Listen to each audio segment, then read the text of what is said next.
The second thing is, my calling repurposes me. It repurposes me. Now, according to the Webster Dictionary, the word repurpose means to adapt for a different use, to give a new purpose. And so this is a term that you often hear if you are someone who likes to watch like HGTV or something, you know, flipping houses, fixer-uppers. They always use the term repurpose because what they do is they find old stuff, like this old bicycle rim, and they repurpose it and change the purpose of it and give it a whole new meaning and a whole new use. So they take some old junk and make it brand new to serve another purpose. And God is trying to get us to understand that when he calls us, his goal is to repurpose us. He's not going to erase everything that you've been through. He's just going to change the use of it. So that's why you can't get so sad when everything doesn't go your way.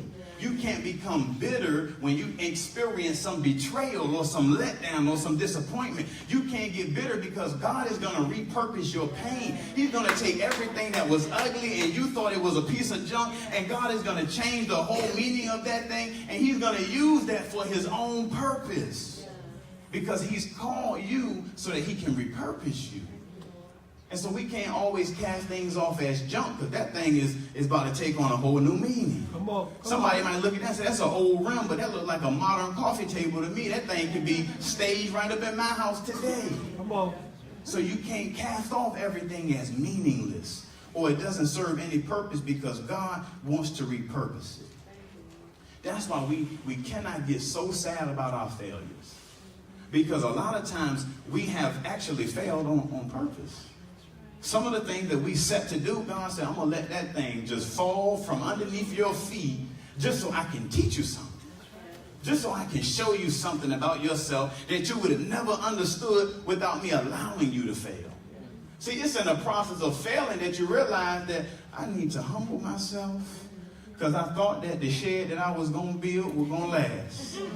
But I didn't realize that my foundation wasn't proper, that I didn't have the right size of screws. I didn't even have the right tools to try to build, and it crumbled right before my eyes. And God wanted to humble me.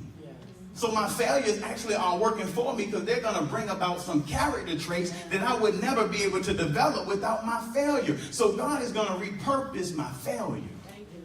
There are some relationships that have broken your heart. It's just life. We have all experienced some hurt, some trauma, some damage, some pain by means of a relationship. And we are often, we'll cast it off as that thing was meaningless. I can't believe I did that. When the reality is, God's going to repurpose you through that thing.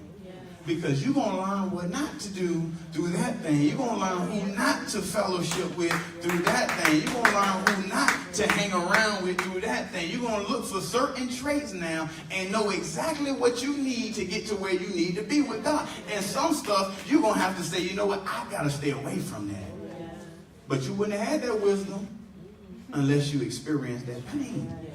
So God's going to repurpose everything that we experience, every disappointment.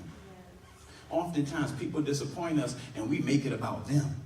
We say, you know what, that person, I can't stand that person. If I ever see him again, I'm going to hit him with the Popeyes 2-piece and a biscuit snack because I own one. And God is trying to get us to understand you can't exchange anger for purpose. You can't replace what I'm doing in your life for just a 5-second anger tantrum because you're upset that they did what they did. You have to allow me to repurpose that thing. Because I have you speaking to 20,000 people at a conference about what you experienced. I'll have you helping somebody who's going through the same thing that you went through because you allow me to repurpose that thing. So don't allow that thing to bring you down. Allow that to be your platform. Allow me to use that thing. Humble yourself and start talking about that pain so somebody might be blessed by God. God is calling you to be repurposed. And so that's why Jesus looked at these guys. He said, man, look, I know y'all fishermen, but I'm going to make you fishers of men.